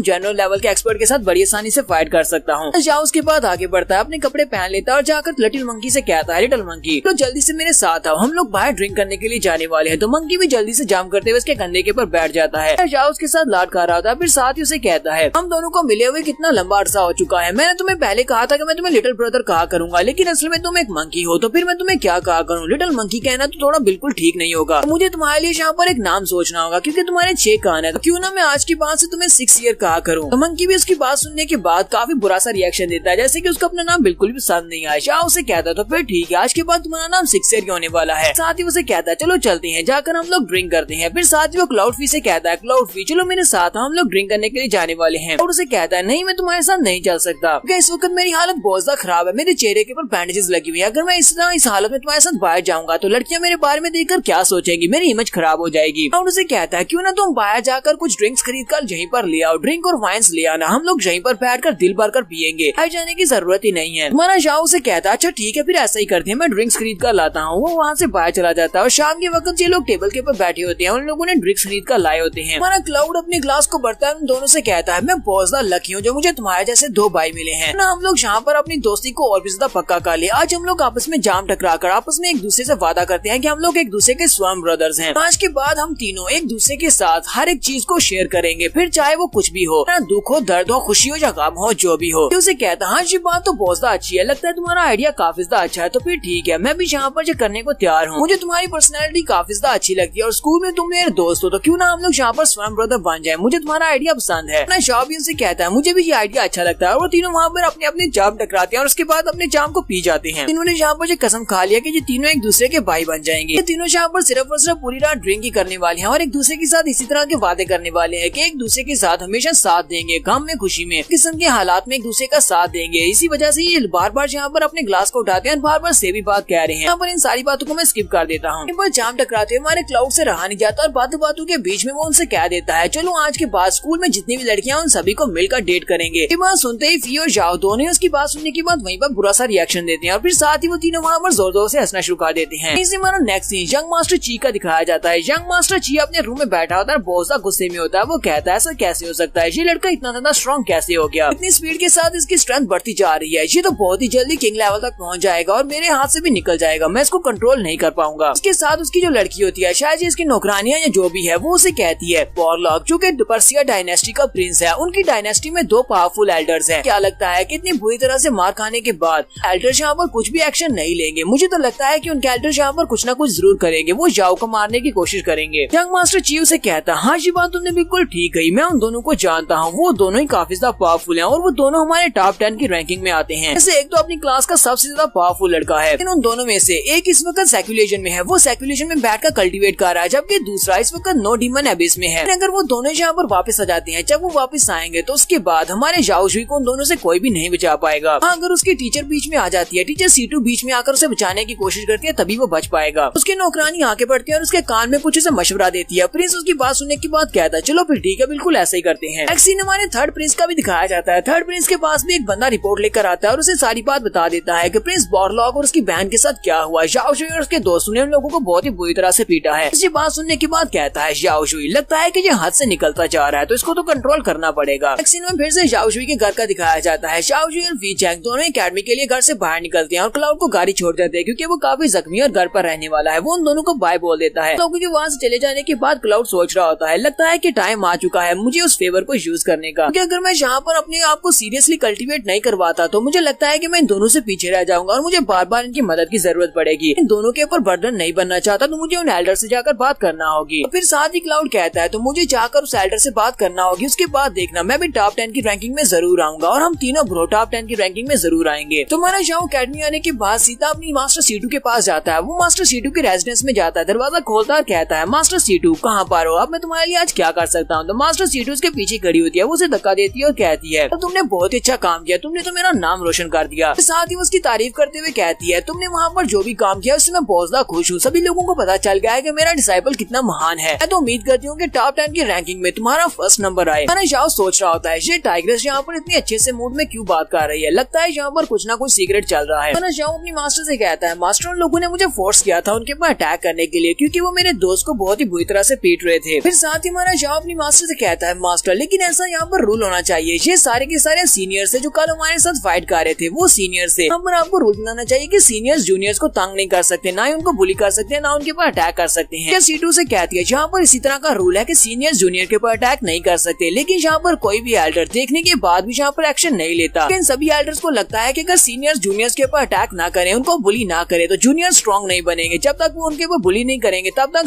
जूनियर्स अपनी पावर्स को रिलीज नहीं करेंगे और उन्हें पता नहीं चलेगा कि इस माहौल में कैसे अपने आप को आगे बढ़ाना है। इसी वजह से कुछ एल्डर्स ये सोचकर उनको रोकने की कोशिश नहीं करते, जबकि कुछ एल्डर्स ये सोचकर उनको रोकने की कोशिश नहीं करते क्योंकि कुछ स्टूडेंट्स ऐसे होते हैं जो कि कानून से ऊपर हैं। जब आपके पास स्ट्रेंथ होती है तो आपको किसी का भी डर नहीं होता, ताकि एल्डर्स भी आपको रोक नहीं सकते। झाओ जी बात सुनने के बाद सोच रहा होता है इसका मतलब यह है कि जब मेरे पास स्ट्रेंथ होगी इसका मतलब यह है कि मैं भी कानून से ऊपर हूँगा, मेरे सामने किसी को बुली नहीं कर पाएगा। साथ ही झाओ कहता है मुझे लगता है कि डीमन क्लैन में बिल्कुल ऐसा ही होता है, जब उनका डीमन एम्परर होता है उसके सामने कोई भी अपनी जुबान नहीं खोल पाता, वो सभी लोग उससे डरते हैं। तो सीटू से कहती है क्या तुम्हें ये बहुत ज्यादा बुरा लग रहा है कि यहाँ पर रूल्स फॉलो नहीं हो रहे। झाओ से कहता है नहीं मास्टर सीटू ऐसी बात नहीं है, तुम्हें अच्छी तरह से पता है कि इस दुनिया में जिंदा वही रह पाते हैं जो कि सबसे ज्यादा फिट होते हैं, उनके कमजोर यहाँ पर मारे जाते हैं। तो मास्टर सीटू हमारे झाओ से कहती है एक बार तुम होपलेस डीमन एबिस के अंदर से अपना टेस्ट कंप्लीट करने के बाद वापस आ जाओ, उसके बाद मैं तुम्हें लाइफ एंड डेथ अरीना में भेजूंगी। मुझे ये बताओ क्या तुम लाइफ एंड डेथ अरीना में जाकर कंप्लीट करना चाहोगे। हमारा झाओ कहता है ये क्या, आप मुझे कौन सी जगह पर भेजने वाली है, ये कौन सा अरीना है। सीटू से बताती है हमारे यहाँ पर एक बैटलफील्ड है जिसको लाइफ एंड डेथ अरीना कहा जाता है, वो बहुत ही स्पेशल बैटलफील्ड अरीना है। कैसी जगह है जहाँ पर न सिर्फ हमारी डायनेस्टी के लोग आपस में फाइट करते हैं बल्कि दूसरी डायनेस्टी से आए हुए लोग भी आपस में फाइट कर सकते हैं, यानी कि तुम किसी दूसरी डायनेस्टी के लड़कों से फाइट कर सकते हो। लेकिन उस फाइट का रूल ये होता है कि दोनों में से एक मरेगा और दूसरा जिंदा रहेगा, जो जिंदा रहेगा वही इस कंपटीशन को जीतेगा, वो इस फाइट को जीतेगा। अगर तुम बहुत ज्यादा स्ट्रॉन्ग बनना चाहते हो तो तुम्हें यहाँ पर ये बैटल एक्सपीरियंस लेना पड़ेगा, तुम्हें लाइफ एंड डेथ अरीना में फाइट करना पड़ेगी, लेकिन वहाँ से बहुत ही कम लोग जिंदा बचकर वापस आ पाते हैं। इसी वजह से तुम्हें सोच समझ कर ये फैसला लेना होगा। आज से 3 महीने के बाद जब तुम अपने डीमन एबिस वाले टेस्ट को पूरा करने के बाद वापस आओगे मैं तुम्हें वहाँ पर भेजूंगी। उसकी बात सुनने के बाद कुछ कहने लगता है तो मास्टर से कहती है अभी के लिए रहने दो, फिलहाल के लिए तुम्हें इस बारे में सोचना चाहिए कि होपलेस डीमन एबिस में जाकर कैसे मॉन्स्टर्स का मुकाबला करोगे और अपने आप को कैसे सर्वाइव करवा पाओगे। वहाँ जब तुम वापस आओगे फिर इस बारे में सोचेंगे। साथ ही मास्टर सीटू से कहती है कल तुमने वहाँ पर 2 सीनियर स्टूडेंट्स को हराया था, वो दोनों ही सीनियर स्टूडेंट अपनी गलती को मानने और साथ ही वो तुम्हें बदले में कंपनसेशन देने को तैयार है। मुझे बात सुनते ही कहता है क्या वाकई में वो मुझे कंपनसेशन देंगे, क्या वो मुझे हाई लेवल की मार्शल आर्ट्स की बुक्स दे सकते हैं या फिर हाई लेवल के वेपन्स दे सकते हैं। मास्टर सीटू से कहती है बेवकूफ कहीं कि अगर उनके पास हाई लेवल की मार्शल आर्ट्स की बुक होती या फिर वेपन होते तो फिर वो तुमसे क्यों हारते, वो तुम्हें आसानी से हरा सकते थे। हमारा झाओ कहता है अच्छा ठीक है, फिर ठीक है उन लोगों से कहना कि मुझे कुछ जड़ी बूटियां चाहिए, जो भी हो सके वो जड़ी बूटियां उनसे ले लेना, मुझे बदले में यही चाहिए। इसके बाद हमारा झाओ वहाँ से वापस की तरफ मुड़ पड़ता है, वो बाजार में से वापस की तरफ आ रहा होता है तो लड़कियां वहाँ पर जो खड़ी होती है वो उसे देखकर बहुत ज्यादा ब्लश कर रही होती है और कहती है ये लड़का तो बहुत ज्यादा हैंडसम है, ये झाओ जुई है। झाओ जुई यहाँ पर बहुत ज्यादा फेमस हो चुका है, इसी वजह से लड़कियां भी उसकी तारीफें कर रही होती है। झाओ एक दुकानदार के पास जाता है, जाकर उसके पास से कुछ एलिक्सर्स खरीद रहा होता है, वो उसे 40 कहता है लेकिन ये उसके साथ बहस करके उसके पास से 30 में ले रहा होता है। झाओ जब वहाँ पर से एलिक्सर खरीद कर साइड पर मुड़ता है तो वहीं पर साथ ही एक बंदा बैठा होता है, एक बुढ़ा मास्टर अपने सामने कपड़ा बिछाया होता है और उसके ऊपर पत्थर रखे होते हैं। मंकी जैसे उसकी तरफ देखता है आंखें वहाँ पर चमकना शुरू हो जाती हैं, यानी कि वो उन पत्थरों को देखकर बहुत ज्यादा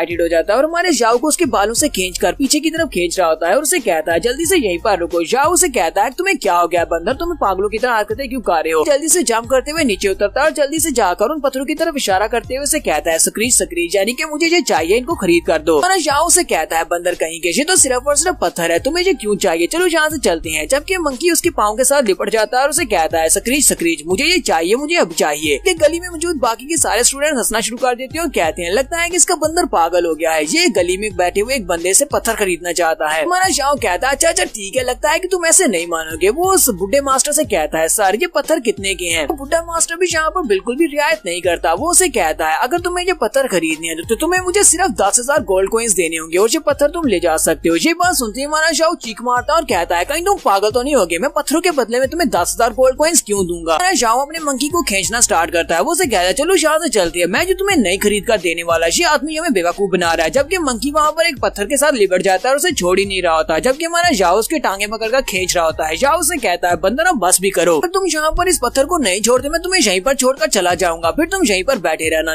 तुम्हारे पास तो पैसे भी नहीं है, तुम इन पत्थरों को खरीदोगे कैसे। तो वो बुढ़ा मास्टर हमारे जाओ से कहता है लगता है कि तुम सभी लोग अंधे हो गए हो। सबके स्पिरिट मंकी को इस बारे में पता है कि ये पत्थर नहीं बल्कि स्पिरिट स्टोन्स हैं। स्पिरिट स्टोन को सिर्फ और सिर्फ एक डीमन मंकी ही पहचान सकता है। ये बात सुनते ही सामने वाली शॉप वाला बंदा उसे कहता है बुढ़े आदमी तुम तो यहाँ पर सभी को बेवकूफ बना रहे हो। ये बुढ़ा आदमी अंधा भी होता है। वो उसे कहता है ये बुढ़ा आदमी वाकई में अंधा हो गया, ये कहीं से पत्थर उठाकर यहाँ पर बैठ गया। पिछले 1 साल से यहाँ पर इन पत्थरों को रख कर बैठा हुआ है, लेकिन पिछले 1 साल से किसी ने भी इन पत्थरों को नहीं खरीदा क्योंकि ये है ही पत्थर और कौन इन पत्थरों को खरीदेगा। ये 10,000 क्रिस्टल्स में यहाँ पर इस पत्थरों को बेच रहा है, इतने महंगे पत्थर कौन खरीदता है। क्योंकि अगर ये वाकई में स्पिरिट स्टोन्स होते तो ये बुढ़ा आदमी इन स्पिरिट स्टोन्स को अपने पास क्यों ना रख लेता है। ये यहाँ पर नए आने वाले स्टूडेंट्स को बेवकूफ बनाने की कोशिश कर रहा है। वो हमारे जाओ से कहता है लड़के तुम्हें इससे बेवकूफ बनने की जरूरत नहीं है, तुम जाओ यहाँ से, ये तुम्हें पागल बना रहा है। बुढ़ा मास्टर यहाँ पर हंसना शुरू कर देता और कहता है तुम सभी लोगों को बाहर से ये पत्थर दिखाई दे रहे हैं लेकिन तुम सभी को हिडन सीक्रेट्स के बारे में क्या पता है, ये स्पिरिट स्टोन्स हैं। क्या उसकी बात सुनने के बाद कहता है इसने कहा कि इन पत्थरों के अंदर स्पिरिट स्टोन है या फिर इन पत्थरों को ये स्पिरिट स्टोन कह रहा है। मान तो वाकई में सच है कि 6 कान वाला जो बंदर है यानी कि मेरा मंकी स्पिरिट स्टोन्स को अच्छे से पहचान सकता है क्योंकि ये एक स्पिरिट मंकी है, इसी वजह से इसे अच्छी तरह से पहचान है स्पिरिट स्टोन्स की। मुझे भी लगता है कि इस मास्टर ने इन पत्थरों को यहाँ पर रखा हुआ है, इन पत्थरों के अंदर स्पिरिट स्टोन्स छुपे हुए हो सकते हैं। दूसरी शॉप वाला बंदा हमारे जाओ से कहता है लड़के क्या तुम्हें वाकई में लगता है कि यहाँ पर इन पत्थरों के अंदर कोई स्पिरिट स्टोन्स हैं? कि ये दिखने में तो सिर्फ और सिर्फ पत्थर ही लग रहे हैं, हमें यहाँ पर कोई भी एनर्जी महसूस नहीं हो रही।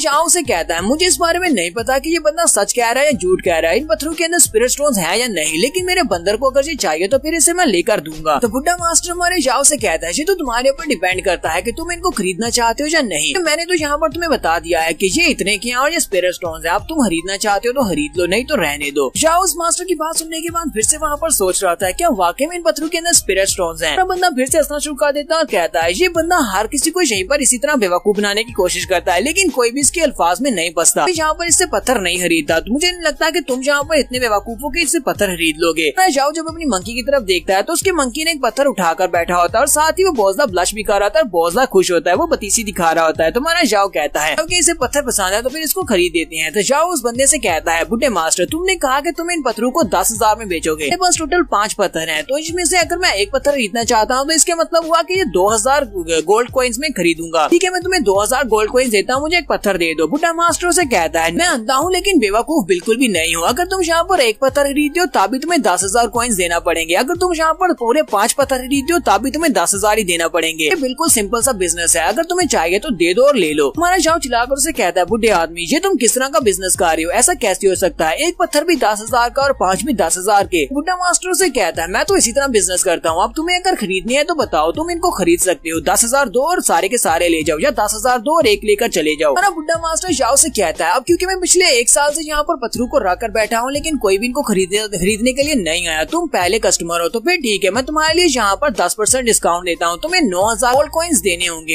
एक पत्थर ले जाओ या फिर पूरे 5 ले जाओ। हमारा जाओ से कहता है लेकिन मेरे पास तो 9,000 कॉइन्स नहीं है, मेरे पास सिर्फ और सिर्फ 2,500 कॉइन्स है, अगर तुम 2,500 में देते हो तो ठीक है। मास्टर उसकी बात सुनने के बाद से कहता है लड़के नहीं है कि तुम यहाँ पर इतनी आसानी के साथ नहीं मानने वाले, अब जबकि तुम यहाँ पर पहली बार मुझसे चीज खरीदने के लिए आए हो, मुझे पत्थर चाहिए भी तो फिर ठीक है मैं तुम्हें यहाँ पर 20% डिस्काउंट देने को तैयार हूँ, मैं तुम्हें ये सारे के सारे पत्थर 8000 क्रिस्टल्स में दे दूंगा, तुम्हें 8000 कॉइन्स देना होंगे। इस सिर्फ और सिर्फ तुम्हारे लिए रेट है, इसके अलावा मैं इसको और ज्यादा कम नहीं करूंगा। जाओ उसकी बात सुनने के बाद कहता है चलो ठीक है मैं तुम्हें 3000 दूंगा। वो बुड्ढा मास्टर से कहता है अच्छा ठीक है 7500 दे देना। जाओ से कहता है मैं तुम्हें 3500 दूंगा, इससे ज्यादा नहीं दूंगा। बुड्ढा मास्टर कहता है नहीं चलो 7000 का लो, इससे कम नहीं होगा। इसके बाद वो दोनों यहाँ पर काफी देर तक बहस करते रहते हैं। दोनों एक दूसरे के साथ गुस्से के साथ बहस करते हैं। काफी देर बहस करने के बाद वो दोनों एक नतीजे के ऊपर पहुंचते हैं। हमारा जाओ कहता है मैं तुम्हें 5000 क्रिस्टल्स दूंगा, इससे ज्यादा मेरा बजट नहीं है, मैं तुम्हें 5000 से ज्यादा नहीं दे सकता। बुड्ढा मास्टर कहता है अच्छा ठीक है लाओ 5000 दे दो और ले जाओ। फिर साथ ही बुड्ढा मास्टर से कहता है अब जबकि तुमने यहाँ पर रेट 5000 पर ला दिया है तो फिर ठीक है 5000 में तुम सिर्फ और सिर्फ एक ही पत्थर लेकर जा सकते हो।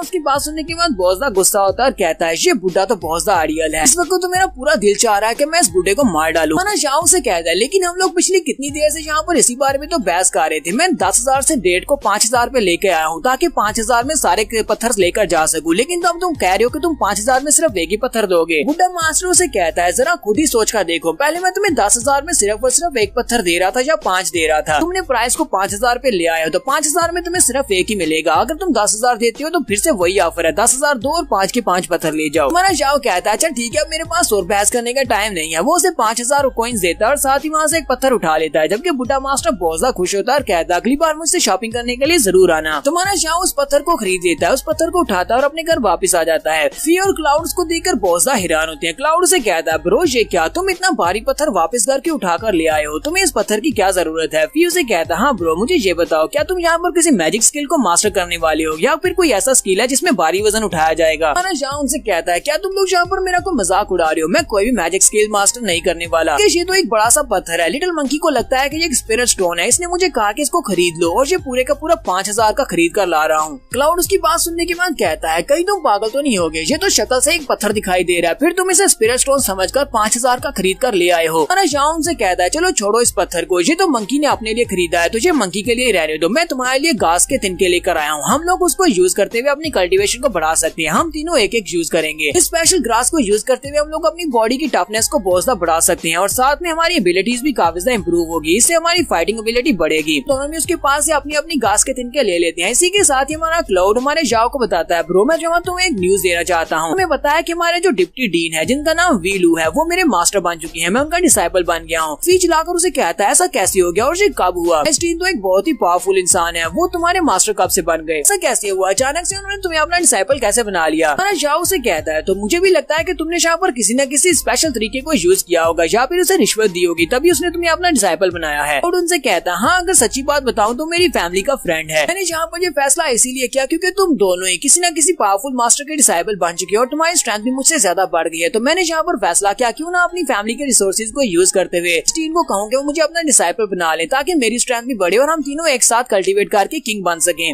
कि मैं बहुत ही जल्दी तुम्हारे लेवल तक पहुंच जाऊंगा। वो दोनों भी इसकी बात सुनने के बाद खुश हो जाती है। जाओ उसे कहता है मैं तुम्हारे लिए बहुत ज्यादा खुश हूँ कि तुमने भी यहाँ पर अपने बारे में सोचा, लड़कियों के बारे में सोचना छोड़कर तुम्हें अपनी कल्टीवेशन के ऊपर ध्यान देना चाहिए। जब तुम्हारी स्ट्रेंथ ज्यादा होगी लड़कियां खुद ही तुम्हारे आसपास घुमा फिरे करेंगी। फिर भी आगे बढ़ता है और उसे कहता है हाँ मुझे भी लगता है हम तीनों मिलकर स्कूल के इस बैच के सबसे पहले जॉन किंग बनेंगे। क्लाउड उनसे कहता है हाँ ये बात तो वाकई में सच है, मैं भी बहुत ही जल्दी अब अपनी स्ट्रेंथ को बढ़ाना चाहता हूँ ताकि मैं जल्दी तुम्हारी तरह एक रूकी किंग बन सकूं और उसके बाद लड़कियां मेरे आगे पीछे घूमे। फिर साथ ही वो तीनों फिर से यहाँ पर हंसना शुरू कर देती हैं और उसे कहते हैं तुम लड़कियों के बारे में सोचना नहीं छोड़ सकते, तुम तो वाकई में लड़कियों के बारे में बहुत बड़े दीवाने हो। यहीं से हमारा नेक्स्ट सीन रात के वक्त का दिखाया जाता है। रात के वक्त दिखाते हैं कि वो मंकी अभी भी अपनी उस पत्थर के साथ लिपटा होता है, वो उसको बाइट करके उस पत्थर को तोड़ने की कोशिश कर रहा होता है। हमारा जाओ उस मंकी से कहता है पागल कहीं तुम इसको ऐसे नहीं तोड़ सकते, अच्छा ठीक है इस पत्थर को अंदर लेकर चलते हैं, वहाँ पर जाकर मैं तुम्हारी हेल्प करूंगा इस पत्थर को तोड़ने में। जाओ उस पत्थर को उठाता है और लेकर अपने घर के अंदर आ जाता है। वो अंदर लाने के बाद अपनी तलवार उठाता है और अपनी तलवार को निकालकर उसके ऊपर काफी सारी स्ट्राइक्स लगाता है जिससे वो उस पत्थर के छोटे छोटे टुकड़े कर देता है। ऐसे वो उस पत्थर को छोटे छोटे टुकड़ों में चेंज करता है। फिर साथ ही वो रोना शुरू कर देता है और कहता है उस बंदे ने मुझे बेवकूफ बना दिया, 5000 पानी में चले गए, ये तो सिर्फ और सिर्फ एक पत्थर है, इसके अंदर तो कोई भी स्पिरिट स्टोन नहीं है। साथ ही वो मंकी को उठाता है और गुस्से के साथ उसे झंझोड़ते हुए कहता है मंकी चलो जल्दी से मेरे 5000 गोल्ड कॉइन मुझे वापस दो, तुम्हारी वजह से मैंने इस पत्थर को खरीदा था। कि मंकी जल्दी से उसके हाथ से जंप करते हुए नीचे चला जाता है और उन पत्थरों के टुकड़ों में से एक पत्थर के टुकड़े को उठाता है और उसको वहाँ पर अपने हाथों से छीलना शुरू कर देता है।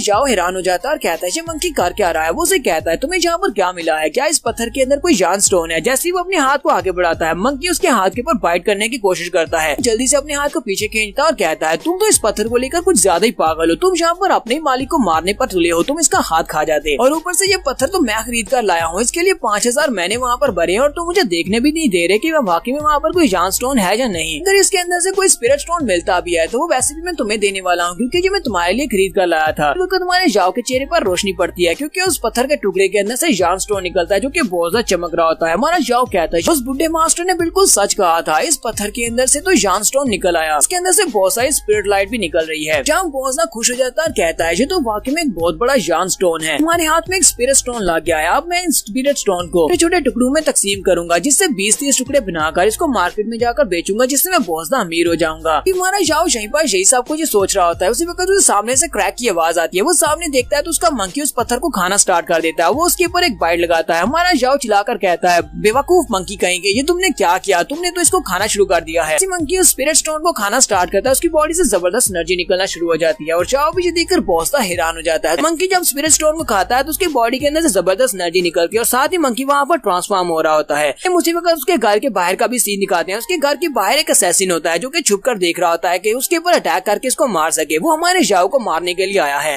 मंकी घर के अंदर ही खड़ा होकर अपना साइज बढ़ा लेता है, उसका साइज बड़ा होता है, साथ ही उसके सर के ऊपर उसकी डीमन कोर भी निकल आती है और मंकी वहाँ पर जोर जोर से चिल्ला रहा होता है। हमारा जाओ बहुत ज्यादा खुश हो रहा होता है और कहता है ये तो बहुत ही अच्छी बात है। रंजी वहीं पर पड़े हुए बाकी के सारे पत्थरों के टुकड़ों को भी इकट्ठा कर लेता है और कहता है मुझे लगता है कि जब तुम एक बड़े से मॉन्स्टर बन जाओगे तब तुम अपने आप को प्रोटेक्ट कर पाओगे। बड़े होने के बाद तुम्हारी पावर बहुत ज्यादा बढ़ जाएगी, हो सकता है कि तुम एक डीमन किंग बन जाओ। तो हमारा जाओ वहीं पर बैठा उन पत्थरों को इकट्ठा कर रहा होता है कि उसी वक्त वो असैसिन खिड़की के रास्ते से अंदर आता है। उसके हाथ में उसका नाइफ होता है। वो अपने नाइफ को लेकर जुंजी को मारने के लिए आगे बढ़ता है। जैसे जाओ के करीब पहुंचता है, जाओ पीछे की तरफ घूमता है, उसे लगता है कि अब वो मरने वाला है। जाओ कहता है अब तो मैं गया। इस वक्त उसकी छत टूटती है। छत के टूटने की वजह से ऊपर से बिजली गिरती है, एक इलेक्ट्रिक थंडरबोल्ट ऊपर गिरता है जो कि सीधा आकर उस असैसिन की बॉडी के ऊपर गिरता है और असैसिन को एक जबरदस्त झटका लगता है। वो जलकर वहीं पर मर जाता है और उस इलेक्ट्रिक बोल्ट के गिरने की वजह से हमारा जाओ भी पीछे की तरफ गिरता है। जाओ अपने मंकी की तरफ देखता है, उसका मंकी वहाँ पर सामने खड़ा एनर्जी को रिलीज कर रहा था और उसके पास जो डीमन कोर होती है वो वहाँ पर फॉर्म ले रही होती है। उसी वक्त वो थंडरबोल्ट्स जो होते हैं उसके ऊपर गिरना स्टार्ट करते हैं। सारे थंडरबोल्ट्स उसके मंकी के ऊपर गिर रहे होते हैं। जाओ अपने मंकी की तरफ देखता है तो उसका बेचारा मंकी अब जो कि काफी बड़ा हो चुका है और ह्यूमन फॉर्म से तकरीबन ह्यूमन फॉर्म के करीब पहुंच चुका है, एक मंकी किंग बनने के करीब है। बॉडी के अंदर से जबरदस्त सोरा निकल रहा होता है, लेकिन वो थंडरबोल्ट्स उसके ऊपर गिरते हैं, बार बार उसके ऊपर थंडरबोल्ट्स गिरते हैं और उसकी डीमन कोर जो कि वहाँ पर फॉर्म ले रही होती है उसके अंदर क्रैक पड़ जाते हैं। ये देखकर मंकी किंग को काफी गुस्सा आता है और वो अपने मुंह के अंदर से फायर बॉल्स निकालता है और उस इलेक्ट्रिक बोल्ट के साथ उनको टकराता है। आसमान के ऊपर से थंडरबोल्ट्स गिरते हैं जो कि सीधे मंकी के ऊपर गिर रहे होते हैं। मंकी भी अपने मुंह के अंदर से फायर बॉल निकालकर और थंडरबोल्ट्स के साथ उनको टकरा रहा होता है ताकि वो अपने आप को बचा सके। ये बेचारा साथ ही बहुत ही जोर जोर से चिल्ला रहा होता है क्योंकि उसकी जो डीमन कोर होती है जो बन रही होती है वो वहाँ पर क्रैक होना स्टार्ट होती है। मंकी किंग उसको बचाने की कोशिश करता है लेकिन उस बेचारे की डीमन कोर वहीं पर टूट जाती है और वहीं पर नीचे गिरकर बेहोश हो जाता है। तो वो जो असैसिन आया था उसके ऊपर तो बिजली गिरती है, वो मर जाता है, जबकि हमारा जाओ भी वहाँ पर बेहोश हो जाता है और उसके साथ उसका मंकी किंग अपने ऊपर थंडरबोल्ट्स गिरने की वजह से वो भी बेहोश हो जाता है। इसी के साथ ही वहाँ पर बारिश होना शुरू हो जाती है क्योंकि आसमान के ऊपर थंडरबोल्ट्स थे उसकी वजह से बारिश होती है। वो वहाँ पर काफी सारी बारिश होती है और उसका पूरा घर भी टूट जाता है और वो तीनों मलबे के नीचे दब जाते हैं। थोड़ी देर के बाद वहाँ पर सभी लोग इकट्ठे हो जाते हैं, बहुत सारे स्टूडेंट्स वहाँ पर आ जाते हैं और कहते हैं यहाँ पर हो क्या रहा है, अचानक से रात के वक्त यहाँ पर थंडरबोल्ट्स क्यों गिर रहे थे।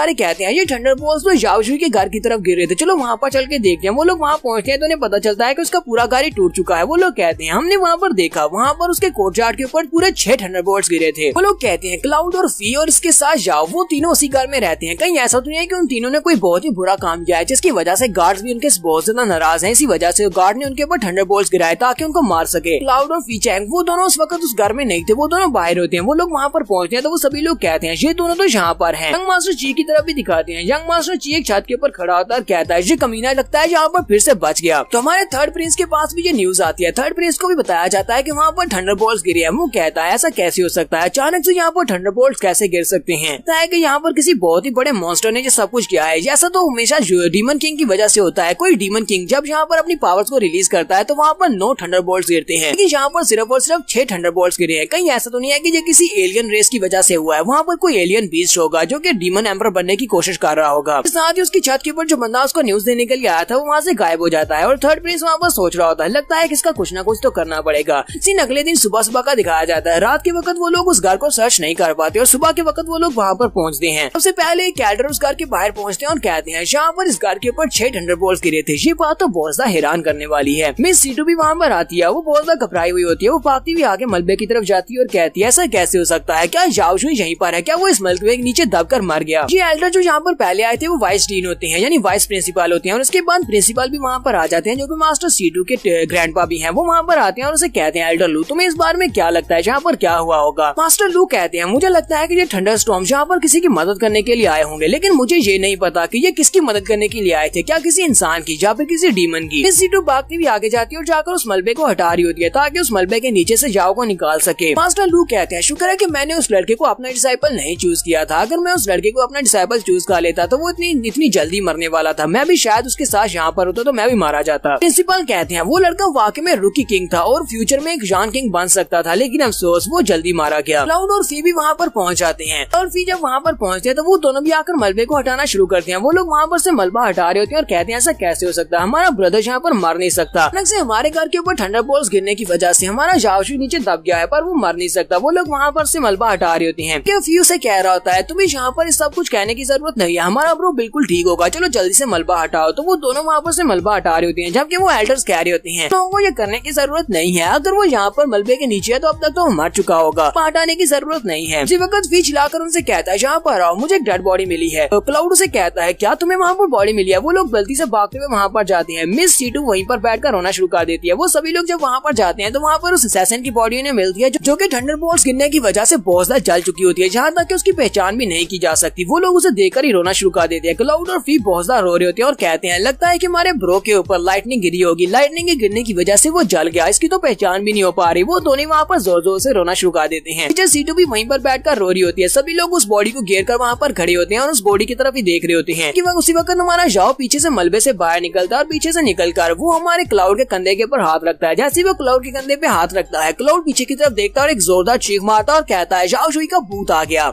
जाओ से कहता है बेवकूफ तुम लोग यहाँ पर मेरा नाम लेकर क्यों रो रहे हो, मैं तो अभी तक जिंदा हूँ। फिर पीछे की तरफ घूमता और कहता है जाओ क्या तुम जिंदा। वो उनसे कहता हाँ क्या तुम्हें दिखाई नहीं दे रहा, मैं जिंदा हूँ, लगता है कि तुम लोग यहाँ पर मेरे मरने का इंतजार कर रहे थे। इस वक्त टीचर C2 सबसे पहले भागती हुई आती है और हमारे जाओ के साथ आकर चिपक जाती है। वो उसे गले से लगा लेती है और कहती है मुझे बहुत ज्यादा खुशी है कि तुम अभी तक जिंदा हो। हमारा जाओ भी काफी ज्यादा खुश हो जाता है। तो क्लाउड से कहता है अगर तुम यहाँ पर मरे नहीं हो तो फिर ये कौन है, ये किसकी डेड बॉडी है जो जहाँ पर ठंडर से मर गया। हमारा जाओ से कहता है रात के वक्त ये बंदा मुझे मारने के लिए आया था, इसने तो मुझे तकरीबन मार ही दिया था। उसी वक्त आसमान से थंडरबोल्ट इसके ऊपर गिरा और ये लड़का यहीं पर लाइटनिंग से हिट होकर मर गया। टीचर C2 कहती है किसी की इतनी हिम्मत कैसे हुई, उसने मेरे डिसाइपल को मारने की कोशिश की, उसने यहाँ पर असैसिन्स भेजे, मैं इसको पूरी तरह से इन्वेस्टिगेट करवाऊंगी, मैं भी देखती हूँ कि कौन है यहाँ पर ऐसा जिसने मेरे डिसाइपल को मारने की कोशिश की है। ग्रेट एल्डर आगे बढ़ते हैं और C2 से कहते हैं मिस C2 तुम्हें यहाँ पर परेशान होने की जरूरत नहीं है, ये बंदा हमारे स्कूल का है जिसने भी यहाँ पर इस बंदे को भेजा था, हम लोग उसको ढूंढ लेंगे और उसको सख्त से सख्त सजा भी दी जाएगी। फिर साथ ही ग्रेट एल्डर उसे कह दिया लेकिन यहाँ पर ज्यादा इंपॉर्टेंट बात ये नहीं है कि इस बंदे को यहाँ पर किसने भेजा था, बल्कि ज्यादा इंपॉर्टेंट बात यह है कि तुम दोनों कब तक एक दूसरे के साथ इसी तरह चिपक कर रहने वाले हो। C2 भी ये बात सुनने के बाद शर्माना शुरू कर देती है और जल्दी से पीछे हट जाती है और कहती है मैं तो बस कुछ ज्यादा एक्साइटेड हो गई थी। C2 कहती है हमें उस बंदे को ढूंढना ही होगा, ऐसा कौन है जो कि हमारे स्कूल के एक जीनियस लड़के को मारना चाहता है, वरना हमारे स्कूल में एडमिशन कौन लेगा कि यहाँ पर अगर कोई जीनियस है तो उसे मार दिया जाता है। तो तुम्हारे जाओ से कहता है ब्रदर क्या तुमने कोई नया मैजिक स्किल सीखा है, लगता है कोई मार्शल आर्ट सीखी है जिससे तुम किसी दुश्मन के ऊपर थंडरबोल्ट्स गिरा सकते हो, तुमने इसके ऊपर थंडरबोल्ट्स गिराकर इसको मारा है। जाओ से कहता है नहीं मैं ऐसा कैसे कर सकता हूँ, अपने आप ही आसमान के ऊपर से थंडरबोल्ट्स इसके ऊपर गिरे और जो मर गया। साथ ही माना जाओ से कहता है क्या तुम दोनों यहाँ पर मेरी हेल्प करोगे, मलबे के नीचे से मुझे अपने मंकी को भी ढूंढना है, वो भी यहीं पर कहीं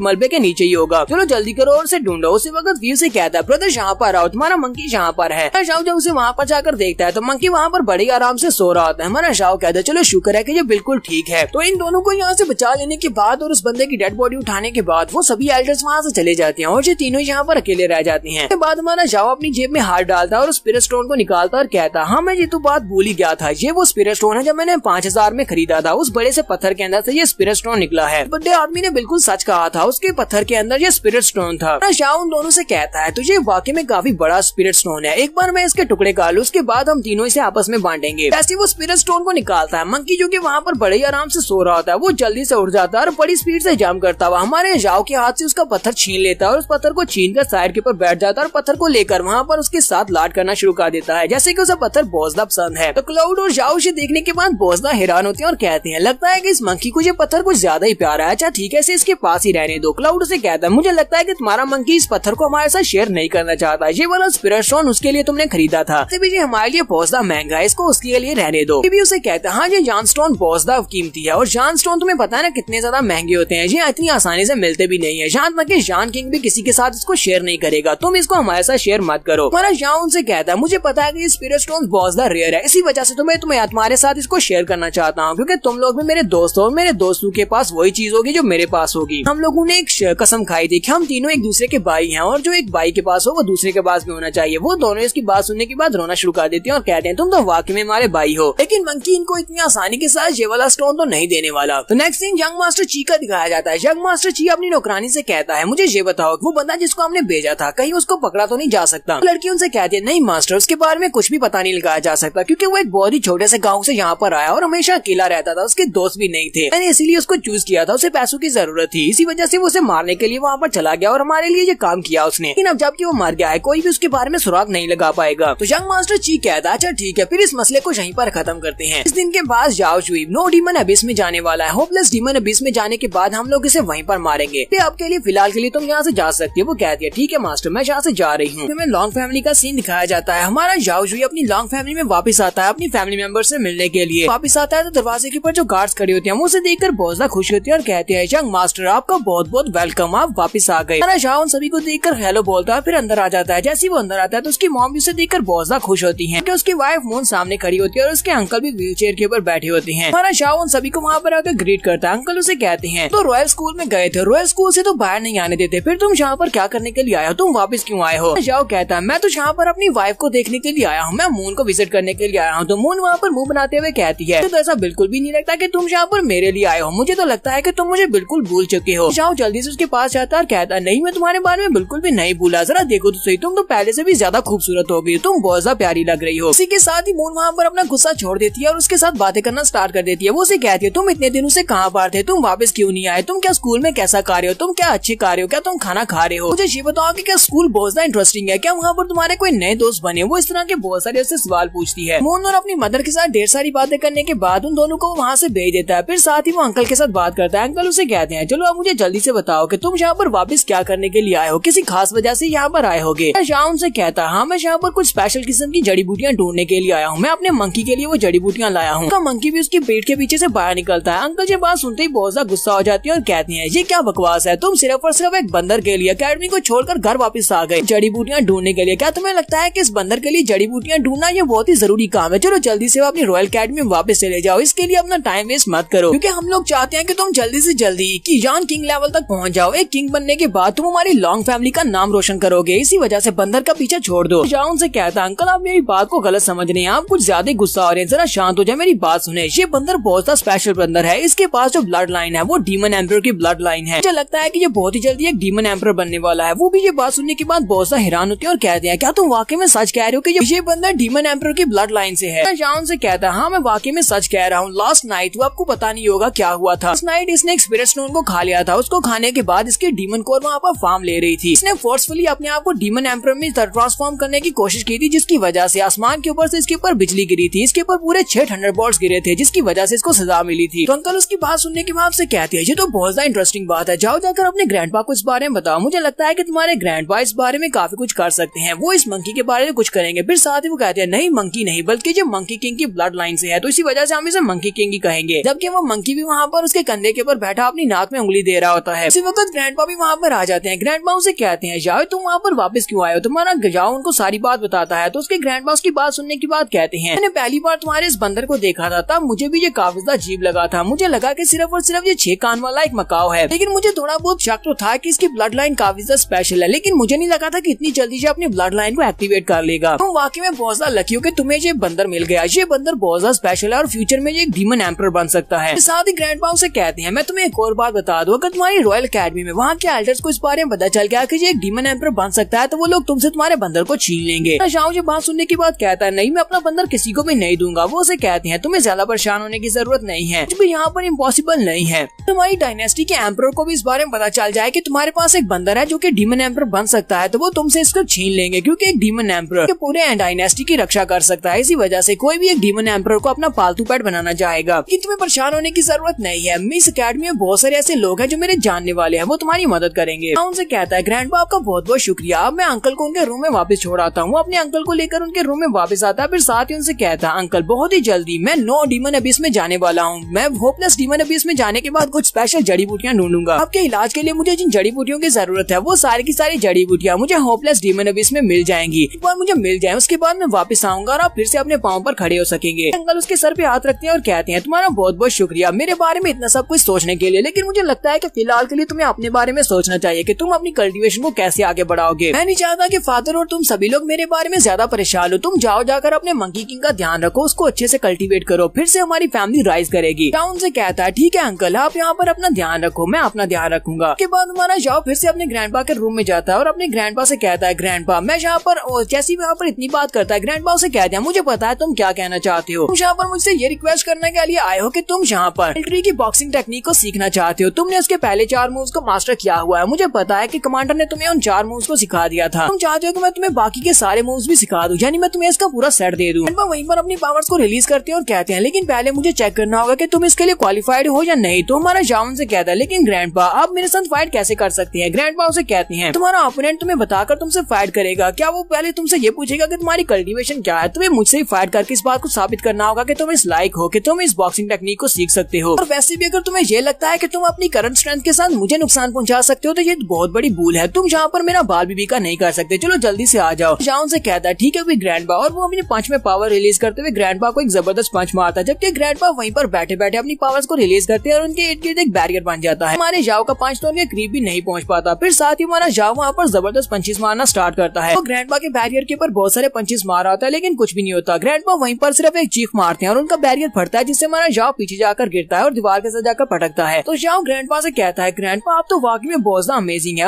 जिसके ग्रैंडपा उसे कहते हैं चलो जल्दी से उठकर खड़े हो जाओ, मैंने तुम्हें चेक कर लिया है, मैं कमांडर से इस बारे में बात करूंगा, तुम उसके पास चले जाना, वो तुम्हें बाकी के सारे स्टेप्स को भी सिखा देगा। मैंने यहाँ पर तुम्हारी क्वालिफिकेशन को चेक कर लिया, तुम वाकई में मिलिट्री की बॉक्सिंग टेक्निक सीखने के लायक हो। जाओ ये बात सुनते ही बहुत ज्यादा खुश हो जाता है और कहता है ग्रैंडपा आप तो वाकई में बहुत ज्यादा अच्छे हैं। ग्रैंडपा उसे कहते हैं अगर तुम कोई और आराम से इंसान होते तो मैं कभी भी तुम्हें ये वाली टेक्निक नहीं सिखाता, क्योंकि ये रूल है कि ये वाली टेक्निक सिर्फ और सिर्फ मिलिट्री के सोल्जर्स को ही सिखाई जाती है। क्योंकि तुम हमारी फैमिली के दामाद हो और तुमने अपना रास्ता चूज किया है तो तुम्हारा अपना फ्यूचर है, इसलिए तुम इस टेक्निक को सीख सकते हो। अब जल्दी से वापस अपने स्कूल में चले जाओ, तुम जहाँ जनरल लेवल तक पहुँच जाओगे वापस आ जाना, और यहाँ पर आने के बाद मैं कमांडर से बात करूंगा, वो तुम्हें बाकी के सारे स्किल सिखा देगा। जहाँ उनको गुड बाय बोलने के बाद वहाँ से चला जाता है। तो हमारे ग्रैंडपा वहाँ पर सोच रहे होते हैं कि इस टेक्निक को मेरे बेटे लॉन्ग ने बनाया था। उसने जब इस टेक्निक को बनाया था और इसको लिखा था, उसने साथ में एक रूल लिखा था कि सिर्फ और सिर्फ मिलिट्री को ज्वाइन करने वाले जवान ही इसको मास्टर कर सकते हैं, कि इस टेक्निक को यूज करते हुए अपनी होमलैंड अपनी डायनेस्टी को प्रोटेक्ट किया जा सके। मैंने यहाँ पर एक एक्सेप्शन कर दिया, मैंने इसके दामाद को भी ये वाली टेक्निक सिखा दी जो कि मिलिट्री का हिस्सा नहीं है। मैं नहीं चाहता कि ये लड़का मिलिट्री में जाए, लेकिन मैं चाहता हूँ कि ये वो इस वाली मिलिट्री टेक्निक को सीखे। यहाँ से बाहर निकलने के बाद हमारा जाओ सीधा नैन किलिंग फैमिली में जाता है, जाकर अपने मोटू दोस्त से मिलता है। वो उसे कहता है मुझे कुछ जड़ी बूटियाँ चाहिए, तुम्हें पता है ना कि हमारी आपस में एक डील हुई थी, तुम्हें हमें 30% पैसे देने होंगे, तुम अपनी कमाई का 30% हमें देने वाले थे, तो मुझे उस 30% के बदले में तुम्हारे पास से कुछ स्पेशल जड़ी बूटियाँ चाहिए, क्या तुम मुझे वो स्पेशल जड़ी बूटियाँ लाकर दे सकते हो। मोटू उसे कहता हाँ बॉस क्यों नहीं, मैं तुम्हें जड़ी बूटियाँ लाकर दे सकता हूँ, पैसों के बदले में तुम्हें जड़ी बूटियाँ तो दी जा सकती है, लेकिन हमारे पास वो वाली जड़ी बूटियाँ नहीं है जो तुम चाहते हो। हमारे पास स्पेशल जड़ी बूटियाँ बिल्कुल भी नहीं है, हमारे पास आम से जड़ी बूटियाँ वो हम तुम्हें दे सकते हैं। अगर तुम्हें सारी की सारी जड़ी बूटियाँ दे देंगे तो फिर तो हमारे स्टोरी क्लोज हो जाएंगे, क्योंकि हमारे पास पीछे से स्टॉक नहीं है। शाओ से कहता है अच्छा ठीक है, तुम्हें ज्यादा परेशान होने की जरूरत नहीं है। फिर साथ ही वो से कहता है मैं चाहता हूँ कि तुम अपनी छोटी बहन केट नैन किलिंग को समझा देना, उसे कहना कि वो दोबारा मुझे तंग मत करे, क्योंकि वो वहाँ पर मेरे पीछे पड़ी रहती है। अगर उसने दोबारा मुझे तंग किया तो फिर मैं उसे एक ऐसा सबक सिखाऊंगा कि वो हमेशा याद रखेगी। मोटू से कहता है ठीक है बॉस, मैं उसको भी समझा दूंगा। हमारा जाओ कहता है तो फिर ठीक है, आप जाओ जाकर अपने काम पर लगो। चाहता हूँ कि तुम मुझे अपने 30% के बदले में कुछ अच्छी जड़ी बूटियाँ ला कर दो। आपने मुझे डीमन ब्लड भी चाहिए, कुछ अच्छा सा डीमन ब्लड लेकर आना जो कि काफी ज्यादा स्पेशल हो। कल सुबह मुझे स्कूल भी जाना है, स्कूल जाने से पहले मुझे ये चीजें चाहिए। जाओ वहाँ पर अपनी बातें खत्म करने के बाद अपनी मास्टर सीटू के पास वापस आता है। वो अपनी मास्टर सीटू का दरवाजा खोलता है, बहुत ज्यादा खुश होता है। वो कहता है मास्टर मैं वापस आ गया। जैसे वो दरवाजा खोलता है उसी वक्त सामने से उसके मुंह पर एक पैर पड़ता है, उसे किक पड़ती है। हमारा शाओ अपने हाथों को सामने करते हुए उसे ब्लॉक करने की कोशिश करता है, लेकिन वो दरवाजे से बाहर लुढ़क आता है। सामने सीटू लियांग होती है जो कि हमारी सीटू चिंग की छोटी बहन है। सीटू लियांग को शायद इसके बारे में नहीं पता। वो कहती है तुम्हारी हिम्मत कैसे हुई हमारे घर में इस तरह घुसने की। हमारा जाओ से कहता है लगता है तुम्हें कोई बहुत बड़ी गलती हुई है। यहाँ पर अपनी मेंटोर अपनी मास्टर सीटू को मिलने के लिए आया हूँ, क्योंकि मास्टर से मिलने आया उसी वजह से मैं आज यहीं पर रुकने वाला हूँ। सीटू लियांग उसे कहती है तुम्हें लगता है कि तुम रात को यहाँ पर रुक सकते हो, मेरी बहन इस तरह की इंसान नहीं है, वो तुम्हें यहाँ पर क्यों रुकने देगी। तुम यहाँ पर सिर्फ और सिर्फ झूठ बोल रहे हो और मेरी बहन को बसाने की कोशिश कर रहे हो। फिर साथ ही उसके ऊपर फिर से अटैक करने के लिए आगे बढ़ती है और कहती है तो तुम्हारे यहाँ पर इस घर में जबरदस्ती घुसने पर अब मैं तुम्हें जान से मार डालूंगी। वो उसके ऊपर अटैक करती है। जाओ उसके अटैक को अवॉइड करता है और कहता है कहीं तुम पागल तो नहीं हो गई। उसे कहता है सिस्टर ये तुम कर क्या रही हो, क्या तुम सीरियस हो। वो उसे कहती है मैं तुम्हारी सिस्टर नहीं हूँ, अपनी बकवास बंद करो, मैं तुम्हें मारने वाली हूँ। फिर से वो अपनी पाँव को ऊपर की तरफ उठाती है और ग्राउंड के ऊपर एक जबरदस्त किक मारती है। फिर से जंप करते हुए जल्दी से साइड पर हटता है और कहता है तुम तो वाकई में यहाँ पर सीरियसली मुझे मारने पर तुली हो। हमारा जाओ भी अपनी पावर्स को रिलीज करता है और कहता है मैं तुम्हें यहाँ पर आखिरी वार्निंग दे रहा हूँ, अगर तुम यहाँ पर नहीं रुकती तो फिर मैं यहाँ पर तुम्हें एक अच्छा सबक सिखाऊंगा, क्योंकि तुम मेरी मास्टर की बहन हो तो इसी वजह से तुम्हें यहाँ पर सबक तो सिखाना पड़ेगा। सीटू लियान उसे कहती है तुम्हें क्या लगता है कि तुम मेरे सामने यहाँ पर एरोगेंटली बिहेव कर सकते हो? मुझे पता है कि तुमने 2 सीनियर्स को हराया है, लेकिन 2 सीनियर्स को हराने से ये बात साबित नहीं होती कि तुम मुझसे ज्यादा स्ट्रॉन्ग हो। साथ ही वो फिर से अपनी पावर्स को रिलीज करते हुए उसके ऊपर अटैक करने के लिए आगे बढ़ती है, लेकिन हमारे जाओ की पावर्स वाकई में उससे ज्यादा है। नेक्स्ट सीन में दिखाते हैं कि हमारे जाओ ने उसको पकड़ लिया होता है। जाओ उसके हाथ बांधने के बाद उसे अपनी गोद में लेकर बैठा होता है और साथ ही उसकी तशरीफ के ऊपर थप्पड़ मार रहा होता है और उसे कहता है चलो अब बताओ क्या तुम मुझे यहाँ पर हराओगी? उसने कहा था कि तुम मुझे यहाँ पर सबक सिखाने वाली हो, अब मुझे ये बताओ कि क्या तुम मुझे सबक सिखाओगी? अब क्या सीटू लियान भी वहाँ पर काफी ज्यादा शर्मा रही होती है और साथ ही उसे कह रही होती है नहीं मैं ऐसा बिल्कुल भी नहीं करूंगी। अच्छा ठीक है मुझे जाने दो। तो यहाँ पर हम लोग अपनी एपिसोड का एंड करेंगे। एपिसोड की एक्सप्लेनेशन अच्छी लगी हो तो कमेंट करके जरूर बताइएगा। चैनल को सब्सक्राइब कर दे, वीडियो को लाइक और शेयर कर दे। शुक्रिया।